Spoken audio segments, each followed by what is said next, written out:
Hey heroes, and welcome to another uncanny episode of History of the Marvel Universe. This channel is sponsored in part by Patreon supporters. If you would like to contribute and vote in monthly polls that help decide what topics get covered on the channel, then you can sign up for an amount of your choosing over at patreon.com/MaryMarvelite. The link is in the description below, along with other places you can find me. This week's tale begins with the alien race known as the Kree, who originated on the planet Hala. Untold eons ago, the Kree's prehistoric ancestors were experimented on by an advanced but enigmatic alien race known only as the Progenitors, who used a substance called Primagen, also known as the Prime Materia, to catalyze their evolution into modern Kree. More physically imposing than many other humanoid races, the Kree went on to become a barbarous and territorial people, and primarily transitioned into a spacefaring species to wage interstellar war with another alien race, the Skrulls. Eventually, there was a Kree who attempted to attain godlike power by obtaining an ancient artifact called the Crystal of Ultimate Vision. He succeeded in reaching the crystal and seemingly gained the ability to reshape any life in the universe as he saw fit, but as it turns out, the crystal itself was a sort of divine test. You see, if an individual who gained ultimate power resisted the temptation to use it, their race would be deemed worthy of reaching their full potential.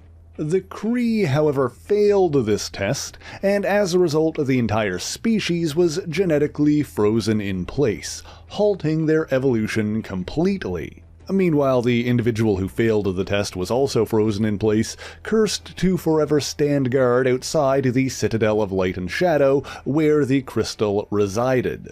Eventually, in an attempt to jumpstart their dormant evolution, the Kree began seeking to recreate the Primagen that had been used on their ancient ancestors. Initiating a plan called the Metagenesis Program, they began experimenting on up to 1,000 species across more than 100 worlds. Meanwhile, on Earth, there was a superhuman race known as the Eternals, whose origins were recounted in a previous video. Following a civil war known as the Uranite Heresy, a group of Eternals were banished from the Earth and wound up taking refuge within an unmanned Kree outpost on the planet Uranus. Detecting this activity and concerned that one of their facilities might have been infiltrated by the Skrulls, the Kree traveled there to investigate, bringing an entire armada with them. Some Uranites attempted to flee in a vessel of their own, but were swiftly shot down. Finding the Eternal Arlok in the wreckage, the Kree took his body back to the planet Kree-Lar for further study, and were shocked to find that not only was this specimen genetically superior to the Kree, but that it was related to the primitive hominids who lived on Earth.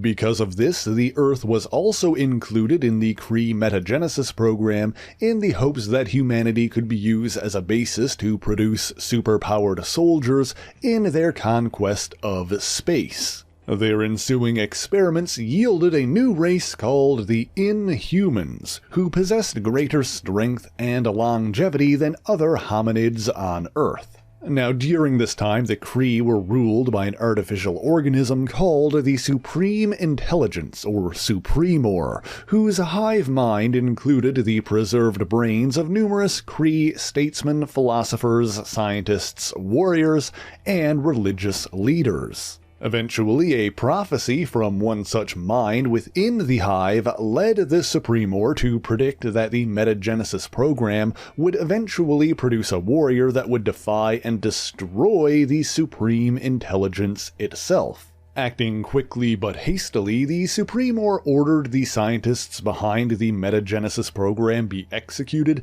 and dispatched the Accusers, mighty enforcers of Kree law, to wipe out their test subjects across the universe. However, in a desperate act of defiance, one Kree scientist destroyed the crystal containing the project's data before the Supreme Intelligence had fully copied it. As a direct result, a total of 5 species were saved from destruction at the hands of the Accuser Corps. On the planet Centauri 4, there were the Incentaurians, the result of Kree experimentation on the Centauri race. In the Metagenesis Program, the Incentaurians were receptive to isogen, one of many failed attempts to recreate the prima materia. Originating from the planet Lotiara, there were the Badoon, a reptilian humanoid species. Here, those experimented on by the Kree became known as the Badoon Fifth Caste, or the Mord, and were receptive to amphogen. As a side note, Mord is also the name of a planet that the Badoon males migrated to when the original species segregated their society along gender lines. From the humanoid equestrian inhabitants of the planet Kymel, the Kree created the Kymelian White Room, whose evolution was catalyzed by the bloom of the Antigen tree. From Wraith World, we have the Dire Wraiths, a shape-shifting species who share common ancestry with the Skrulls. Here, Kree experimentation yielded a subspecies called the Direst Wraiths, who were receptive to the effects of exogen. For the sake of simplicity, the Incentaurians, the Badoon Fifth Caste, the Kymelian White Room, and the Direst Wraiths are generally referred to collectively as the Universal Inhumans. And of course, the fifth and final species to avoid being wiped out by the Accusers were the Inhumans on Earth, who were receptive to Terrigen. After the dust settled, the Kree abandoned any interest in the lost Inhuman races, as the Supreme Intelligence believed that his prophesied downfall had been averted. In the wake of this, the Earth-based Inhumans formed their own society apart from the rest of mankind, and advanced far faster than their more primitive relatives. This included the development of an Inhuman language known as Attilan. Under the rule of their king Myron, the Inhumans sequestered themselves on an island off the coast of continental Atlantis, and built their great refuge, the city of Attilan. However, not every Inhuman on Earth stayed there. For example, in prehistoric times, an Inhuman couple, Fadion and Raya, were banished from the island along with their infant son. When the couple were subsequently killed by powerful prehistoric beasts, their child was taken in and raised by a thick-haired hominid named Ak, who named the boy Tuk, which meant Avenger in his language. Ak died of natural causes while Tuk was still young. However, a hunter named Tanir then took the adolescent cave boy under his wing, and Tuk ultimately became the first known Inhuman to interbreed with baseline humanity, passing his people's unique genetic potential down to subsequent generations. Meanwhile, when an event known as the Great Cataclysm flooded most of the world and sank Atlantis to the bottom of the sea, the Inhumans of Attilan shielded themselves from the torrential waters and survived. Sometime after that, the Inhuman king Randac discovered that by exposing the Terrigen crystals left behind by the Kree to a specific combination of heat and water vapor, they would produce a mutagenic mist, exposure to which would endow any Inhuman with their own unique superhuman abilities. While undergoing this process, referred to as Terrigenesis, most, but not all, Inhumans unconsciously envelop their own body in a cocoon, which they emerged from upon completing their transformation. Initially, Randac and his closest advisors had a method of creating more Terrigen, but at some point in the centuries that followed, the formula was lost, and subsequent generations were forced to rely on a limited supply of crystals hidden in a cavern beneath the city. After the discovery of Terrigenesis, the Inhumans of Attilan were visited by a Kree sentry robot, which had been left behind by its alien masters. The sentry revealed to the Inhumans their alien origins, and warned them that when next they met their makers, it could be as enemies. The sentry then departed and returned to its island outpost, where it remained for thousands of years. Meanwhile, King Randac established a governing body for Attilan called the Genetics Council, a group of 12 internally chosen Inhumans who were appointed to lifetime positions. This tribunal effectively served as Attilan's supreme court and was generally chaired by the Inhuman king at any given time. Initially, Randac decreed that Terrigenesis would be freely available to all citizens of Attilan. However, it soon became clear that the effects of the mists varied wildly, and many unfortunate Inhumans were transformed into misshapen monstrosities. As a result, Terrigenesis quickly became heavily regulated, and rigorous genetic testing was developed to determine suitability on an individual basis. Furthermore, much of Inhuman society within the Great Refuge began to center around their people's genetic future. Family lineages were mapped, and marriages were prescribed to maximize favorable genetics and successful Terrigenesis. During this time, those deemed genetically superior were even granted higher positions in society. These policies and decisions did not go unchallenged, however, and at various points throughout Inhuman history there were divisions and disagreements among the ruling class. Some date it back to Randac's decision to use the Terrigen in the first place, as there were those that argued that by undergoing Terrigenesis, they were doing exactly what the Kree wanted of them. One faction formed an Inhuman enclave in the Himalayas which mandated that its inhabitants remained isolated to preserve their purity and perfection. Another, the House of Lore, left to establish the hidden city of Oron in Greenland's Eternal Chasm. Taking with them a single Terrigen crystal, the Inhumans of Oron chose a select few to undergo Terrigenesis once every generation. When the Genetics Council limited access to Terrigenesis, yet another faction split off from Attilan and settled in Mozambique, building the hidden city of Utolan in the Chimanimani Mountains. Some Inhuman factions even chose to leave the Earth entirely and established their own colonies on other worlds. These scattered groups, along with others who abandoned the Great Refuge over the centuries, collectively became known as the Lost Tribes. Some, like Tuk the Caveboy, mingled and mated with humanity, passing their Inhuman genetics down through the generations, resulting in some otherwise human descendants being born with the potential to undergo Terrigenesis. Back in Attilan, an opponent of the Council's policies eventually succeeded in seizing power, an Inhuman leader named Grawl. Incensed by the discrimination against non-humanoid-looking Inhumans like himself, Grawl forced the entire population of Attilan to undergo Terrigenesis, 3/4 of which underwent radical physical mutation as a result. After that, Attilan's Inhumans were segregated into various mutation camps based on phenotypes, so that they could only live among those they most closely resembled. However, Grawl's reign of terror finally came to an end when he was deposed by an Inhuman named Oron. Becoming the new king, Oron desegregated the city of Attilan and taught his people to embrace the wonders of their genetic diversity. His edict, "From diversity comes equality," became a credo among the Inhumans of Attilan, and in subsequent generations the process of undergoing Terrigenesis became a rite of passage for Inhumans of a certain age.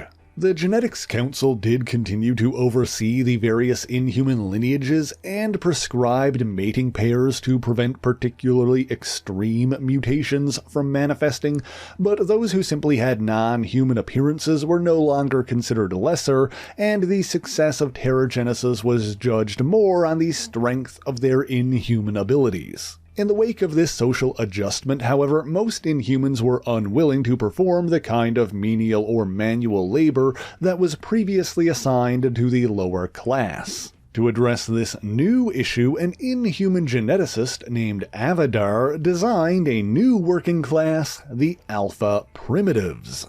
The first wave of these were bioengineered and produced by Avadar himself, and thus emerged as fully formed adults with considerable strength and stamina, but the intellect of a 6-year-old child. While masculine in appearance, each alpha primitive was technically genderless and incapable of reproducing. While cloning technology was forbidden by the Genetic Council, Avadar argued that this law didn't apply to the alpha primitives, allowing him to quickly augment their numbers, and within a decade there were roughly 500 alphas living in the underground chambers beneath Attilan. Eventually, however, Inhumanity developed a new way of producing alpha primitives using a machine designed by the Kree known as the Slave Engine.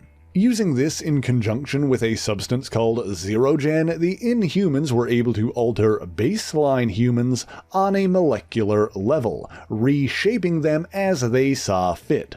And so when the Inhumans of Attilan eventually stopped using cloning technology to produce new alpha primitives, they instead bolstered their numbers by subjecting humans to Zerogenesis. Over time, many Inhumans began to feel guilty over the use of what was effectively a slave race, and the existence of the alpha primitives became Attilan's most shameful secret.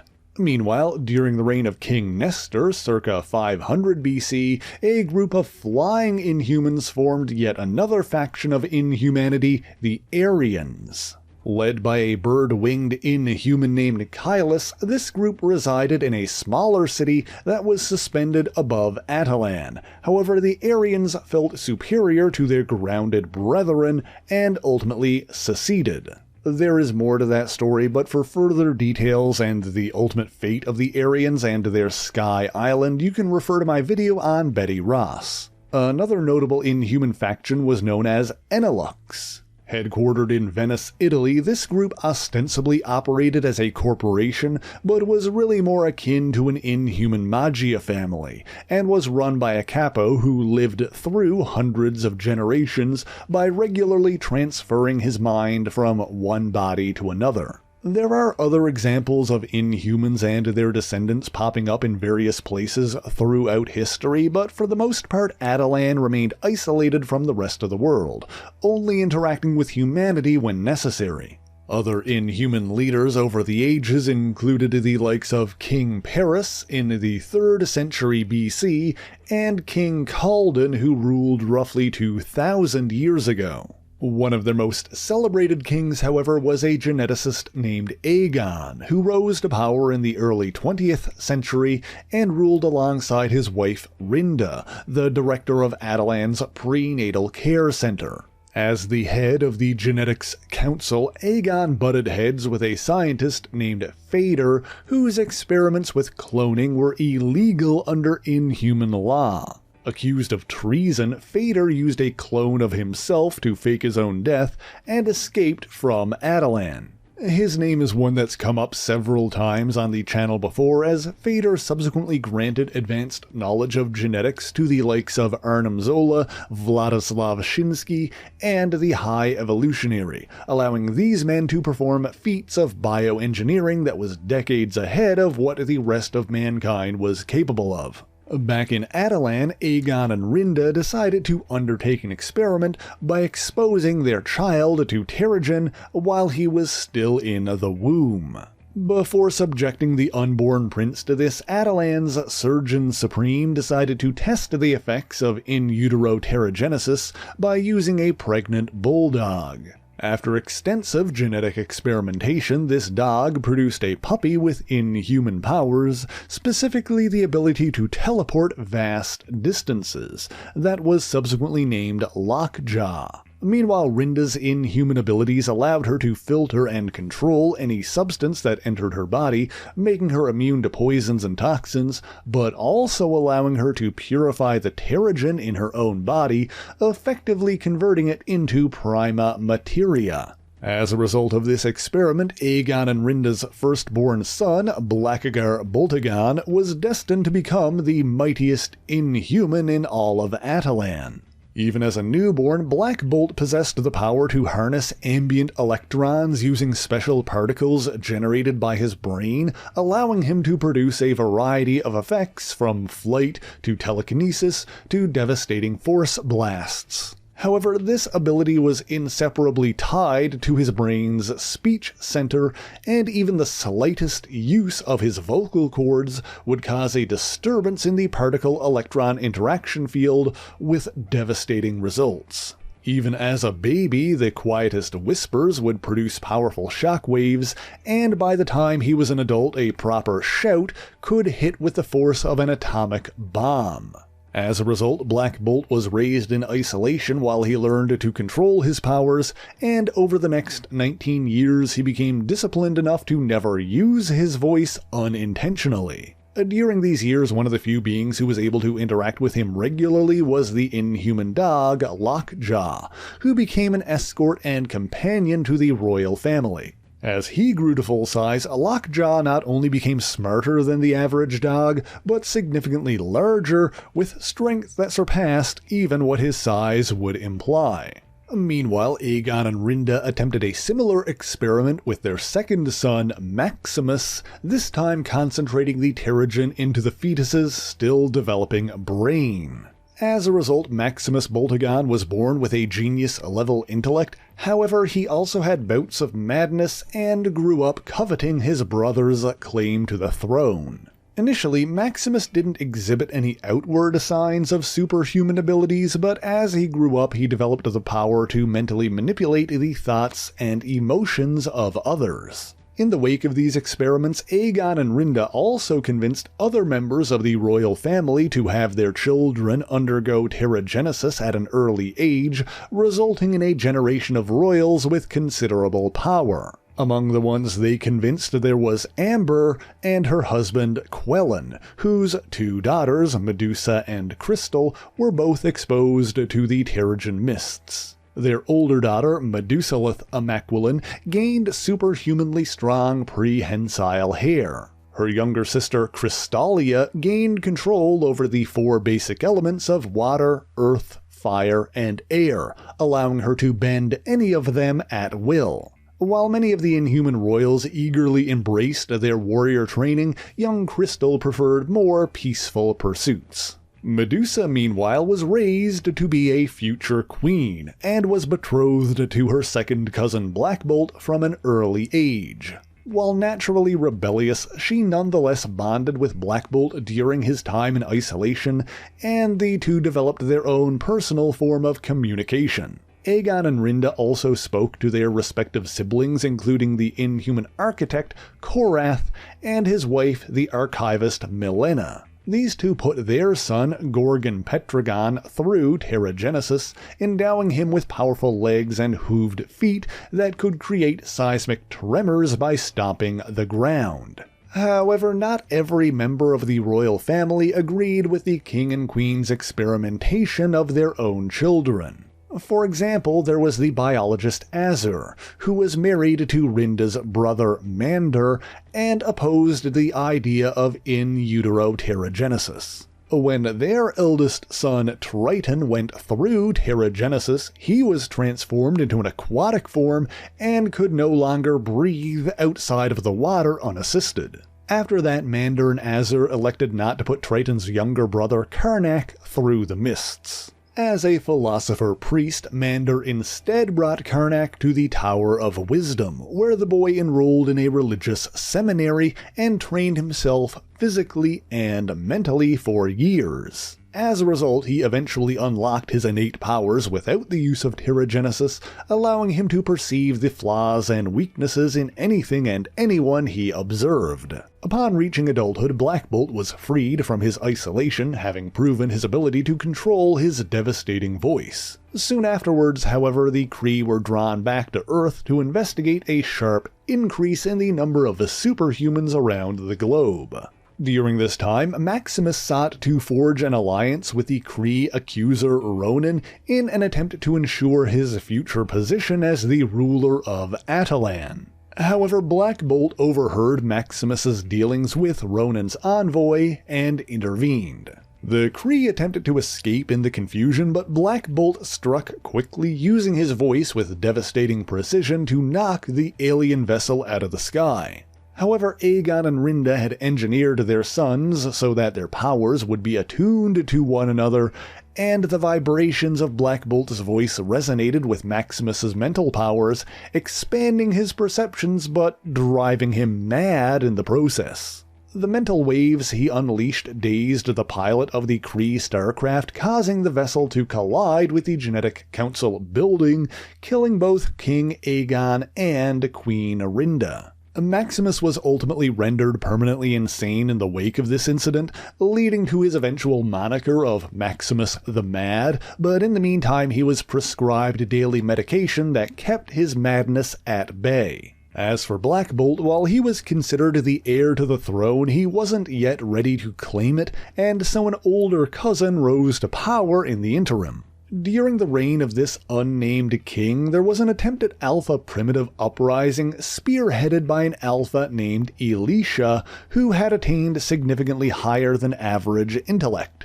Elisha plotted to use the slave engine to negate the effects of Terrigenesis, and while that uprising was stopped before he could succeed, the king ultimately decided that the slave engine itself was far too dangerous and removed it from Attilan entirely, hiding it in a secret location. However, by this point the engine was considered a holy relic to many Inhumans, making the king's actions akin to sacrilege.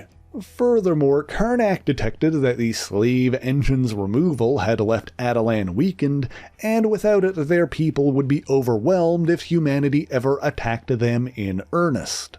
As a result, Black Bolt and his cousins confronted the king, and when he refused to change his position, the young royals attacked and deposed him. In the wake of that conflict, the fallen king was banished from Attilan, and his name would forever be unspoken. Black Bolt meanwhile ascended to the throne and took his place as the rightful king of Attilan. With humanity's rapid development making discovery of Attilan Island increasingly likely, Black Bolt traveled the world in search of a more secure hiding place. As luck would have it, during this quest, Black Bolt came upon an Eternal named Icarus, whose superhuman race inspired the creation of the Inhumans in the first place. Thus, the Inhuman King Black Bolt met the Prime Eternal Zuras, who was already well aware of Inhumanity's existence. Zuras agreed to help his fellow monarch and led Black Bolt to a secluded area in the Himalayas